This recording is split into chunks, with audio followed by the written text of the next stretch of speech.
the heck did we just watch?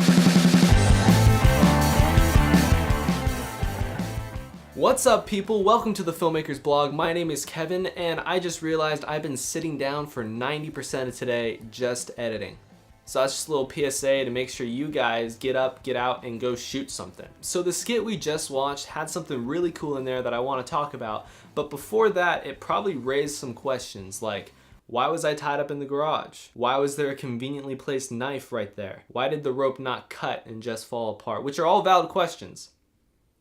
No comment. So in this video, I want to talk about an overexposure effect. And what is overexposure? Overexposure is when the whites in your photos or footage become so blown out that they lose all detail and it's just white. So you can see I'm getting a little bit right there, but that's kind of in the middle ground where it's not completely blown out like this and not like totally there like this. So an overexposure effect is basically going from normal to overexposed to back to normal, and that's basically what we did for the skit. So with all that I've said about overexposure and how you lose detail and it's completely blown out, that doesn't sound very good, so why would we ever want that? The main reason for this effect, to use it in your films, is to get the viewer inside the head of your actor. A good example of this was actually in The Walking Dead. If you can go all the way back to season 1, when, if you haven't seen it, it's also the first episode, so I wouldn't call this a spoiler at all, plus it's been out for years. But anyway, in season 1, he's in the hospital, and the first time he goes out to the outdoors, the same effect. It goes bright white, and then it slowly comes down to him to like where he can see.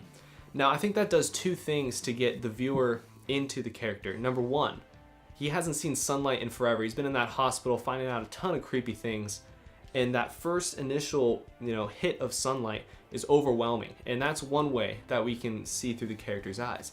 The second way is also in the context of the story.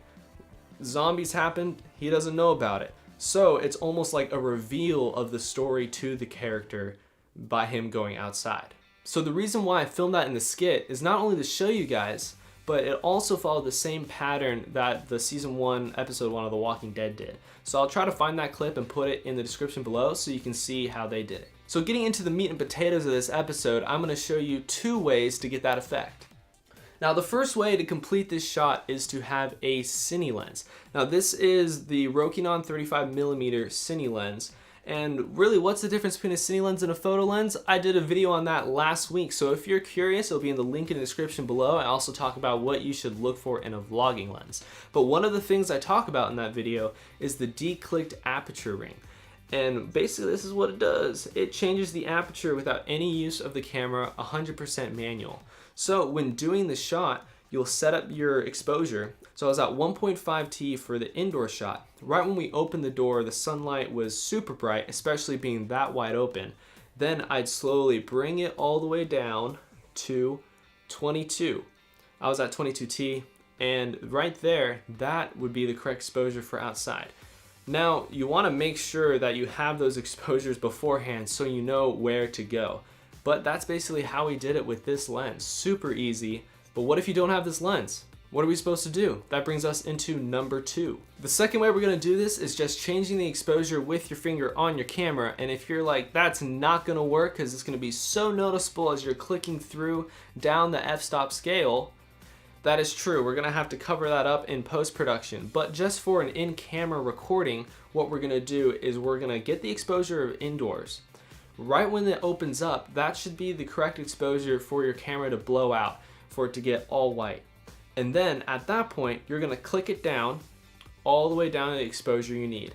So the difference between doing that and having the Cine lens where it's declicked is that it won't be so rigid. As the Cine lens will have a smooth decline in light, the camera, being on the f-stop scale as you're rolling with your finger or clicking with your finger, it'll just be really rigid. It'll just go from one f-stop to the next one and to the next one. And that's not going to look that cinematic. So let's go into post-production and see what we can do. Alright, so now that we're in Premiere, let's take a look at both the shots. The first shot is the one we used in the skit, where it goes from blown out to back to regular and really smooth. And the second shot is the one that we used just changing the aperture during the camera. And you can see the rigid movements in the light as it goes down in brightness. Alright, so let's go ahead and get started. You're going to need to scrub through this shot and basically cut it right when it's completely white. And the reason why it has to be completely white is we're going to use a white color matte later, but make sure that's completely white, otherwise it's not going to work. So go ahead and grab your cut tool and slice right there. Go ahead and scrub through the rest of the clip until it's at the exposure you want. Cut it there and delete everything in the middle. The next thing we're going to do is we're going to go all the way up to File, New, and hit Color Matte. We're going to create a new color matte and it's going to be white. Once we line that up with our clip, you can see that when we scrub over our clip to the white color matte, there is no change at all, and that's exactly what we want. To finish out the effect, we're going to put a fade on the white color matte to go into our clip so that the exposure comes back down nice and smooth, just like our first shot.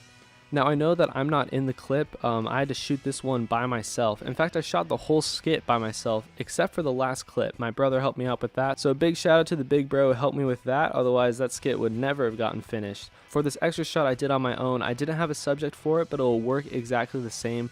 If you just follow these steps, you'll be able to do this in your own videos. So this doesn't have to be the only time where you use this effect. I've seen it done a couple different ways. For example, in Burn Notice, there was a torture scene where every time he kind of got hurt and felt he's gone to his limit, the whites in the shot would rise up and blow out and come back down.